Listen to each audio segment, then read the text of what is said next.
Vigilante 8's second offense consisted of players controlling a vehicle in an arena with the use of weapons and upgrades. The player can choose to play through a story mode, quest mode, and an arcade mode with bots.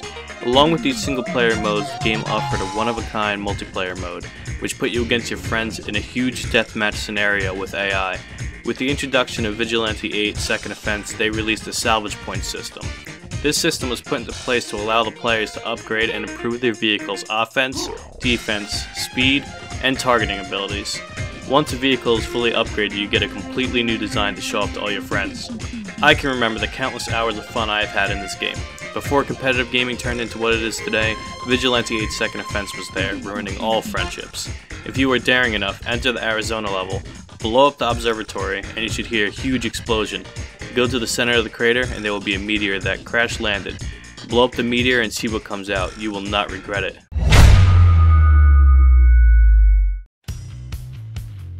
Talk about a game that ruined friendships. If you have never played Road Rash 64, you are in for a treat. Road Rash 64 is a motorcycle racing game with a huge twist. You don't like that one friend who keeps passing you in the race? No problem. Take out a bat and smack him off his bike. That's right guys, this game was a racing game that allowed you to physically attack another racer with your hands. There was no game that made you feel the impact of ruining someone's day like Road Rash. Aside from violence, the game controlled very well. There was also police that got involved if the fighting got out of hand. The worst feeling in the world was getting busted by the police. This was the first game I have played that there was serious consequences for your actions. Not only were you fined by the police, but also had to worry about the damage your bike took throughout the race. The money you earned from the races was dumped back into repairs, paying a ticket, or upgrading your motorcycle. If you have never played Road Rash, I strongly suggest going back and messing around with it. This is one of those games that will never get old.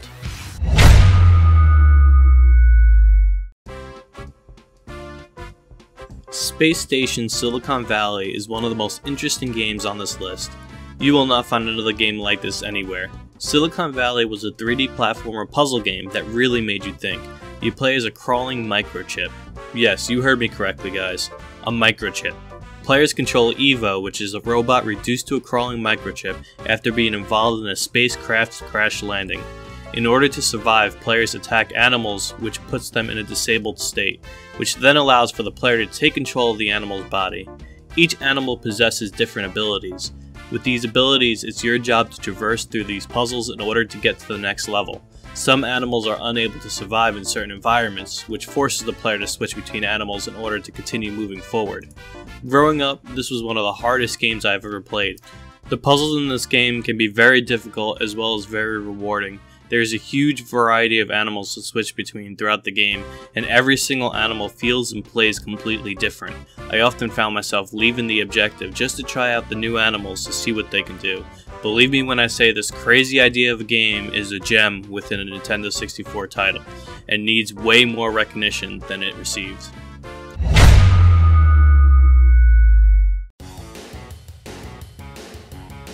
Duke Nukem 64 was a first-person shooter similar to Doom. You find yourself gunning your way through waves of enemies in a highly interactive world. The reason Duke Nukem made it on this list was because it was the first game I played that truly made you feel free to do what you want. Throughout the game, there is many different routes you can take. The game also offered a huge amount of secrets. Every time I played this game, I was always finding new secret weapons and locations. Duke Nukem 64 was a port released for Nintendo 64 from its PC counterpart Duke Nukem 3D. A lot of things were changed due to censorship, but didn't ruin the game one bit. New weapons was added for the port, as well as some graphical changes to the Cycloid Emperor boss, giving him a fresh new 3D model. Being a child growing up on Nintendo 64, I found this game to be extremely humorous as well, with the ability to actually use the toilets in the game, that's better, and rescue babes in alien pods while shooting down all the bad guys. I'm sure you understand why. So whether you're playing this game for a serious shoot 'em up or a good laugh, Duke Nukem has you covered.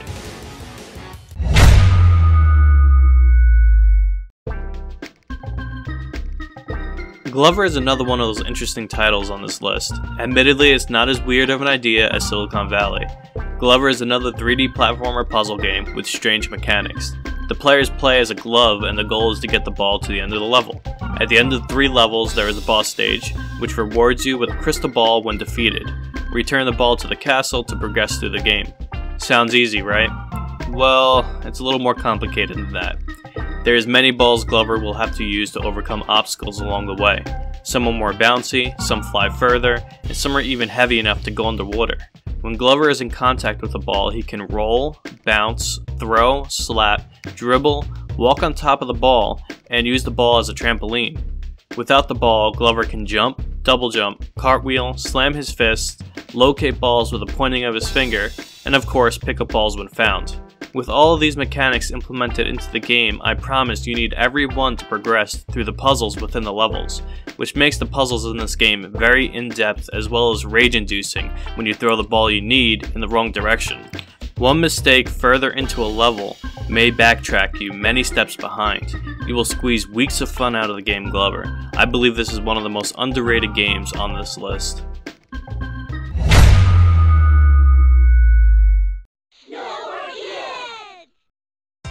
We have made it to the top 5 on this list, and coming in on the 5 spot is Snowboard Kids. Snowboard Kids is a snowboarding version of both Mario Kart and Diddy Kong Racing. Players will race down a mountain while grabbing power-ups and weapons used to slow down your opponents. The one thing Snowboard Kids implemented that the others didn't is the ability to do tricks and show off your skills to your friends behind. Now, to your surprise, Snowboard Kids was the first racing game to implement a second item slot so you can go invisible and maybe throw something at the player in front of you at the same time. Those tricks we spoke of earlier were not just for show though. In order to pick up the items on the course, the player needed to pay 100 gold, which is obtained by doing tricks and collecting coins along the track. In order to keep the lap system in the racing game, they added a lift at the bottom of the mountain to bring you back to the top for the second and third laps. I cannot even tell you how many hours of gameplay I stacked up in this game.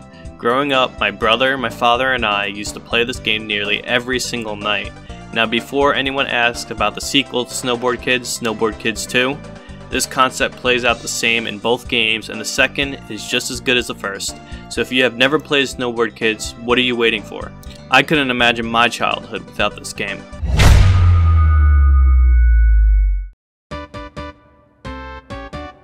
Coming in at our number 4 spot, we have Pokemon Snap.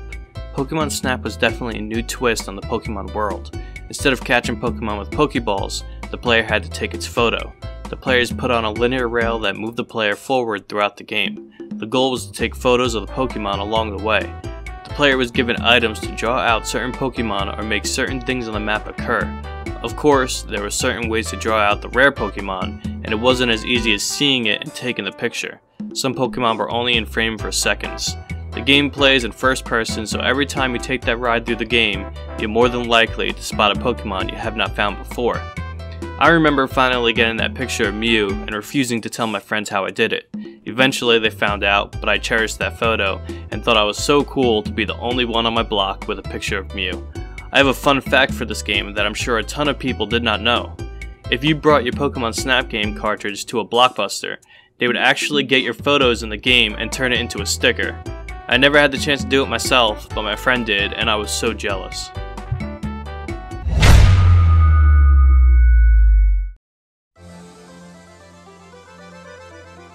We are finally down to our top 3. This decision was not easy to make because I absolutely love all of the games on this list. Taking the number 3 spot though, we have Bomberman 64. Bomberman 64 is taking the number 3 spot for 2 reasons. 1, the story mode is long, puzzling, challenging, and entertaining. And 2, the multiplayer this game offers is one of the best I've ever played. In Bomberman 64, the player has the ability to kick, pick up, and throw bombs without the need of power-ups, like the old Bombermans. Power-ups in this game though, enhance your bombs in many ways, like giving the player bombs that the player can detonate, to giving the player bombs with bigger explosions. Bomberman can pick up a bomb and pump it up into a large bomb that does more damage. The game consists of 4 very challenging bosses. Throughout the game you can collect gold shards that give you the ability to customize your Bomberman in multiplayer mode.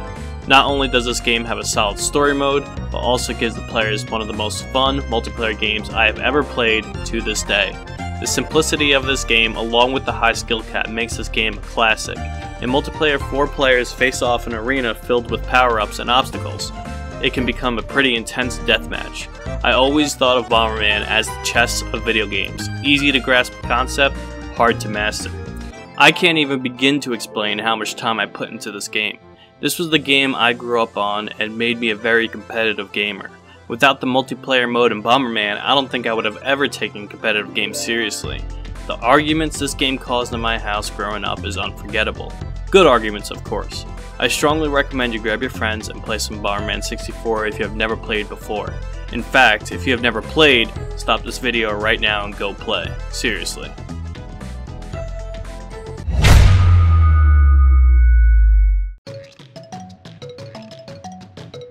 Time for our top 2 games on this list. Taking the number 2 spot, we have Diddy Kong Racing. Diddy Kong Racing sadly was sitting in Mario Kart's shadow. Personally, I prefer Diddy Kong Racing over Mario Kart. Unlike Mario Kart, Diddy Kong Racing gave you the ability to race with a car, hovercraft, and an airplane. The game also comes with one of the best story modes for a racing game to this date.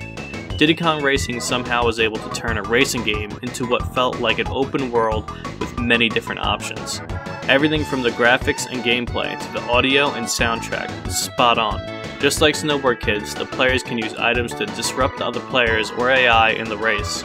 The races was very challenging, and the game came with an awesome multiplayer. Multiplayer didn't just consist of races either. There was a few game modes to choose from.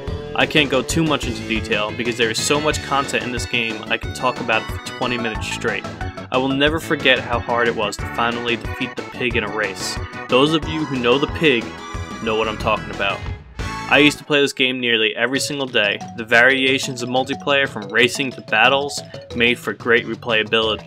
If you have played this game and made it to space, give the video a thumbs up. You are a legend.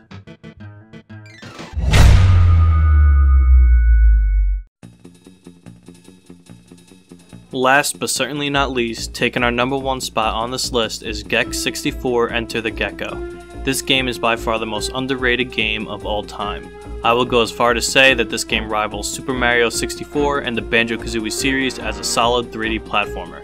The reason this game is number 1 on this list is because this game is so immersive. From the soundtrack to the humorous lines and the solid platforming and story mode, this game has it all. The single player gameplay makes up for the lack of a multiplayer.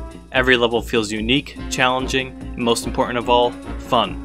In Gex you play as a gecko. His main moveset involves a tail whip attack, bouncing on his tail, using his tongue to eat flies, and a flying karate kick. Gex can also climb certain surfaces and use machines.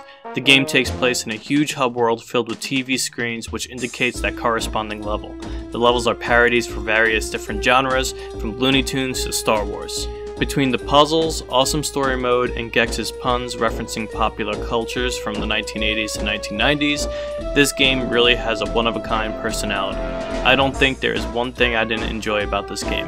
There is plenty to explore, and trust me, once you start, you will not stop. As a kid growing up on the Nintendo 64, this is one of the few games that took my full attention away from all of the games until it was 100% completed. It saddens me to think such a great gem of games didn't get the spotlight it deserved. That's why today, Gex is getting the number 1 spot on this list.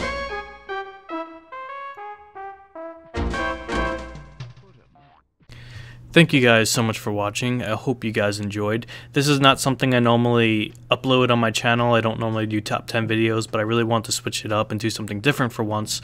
If you did enjoy the video, remember to like, comment, and subscribe. I would love to know if this is something you guys like, because if you do, I will continue to make videos like this in the future.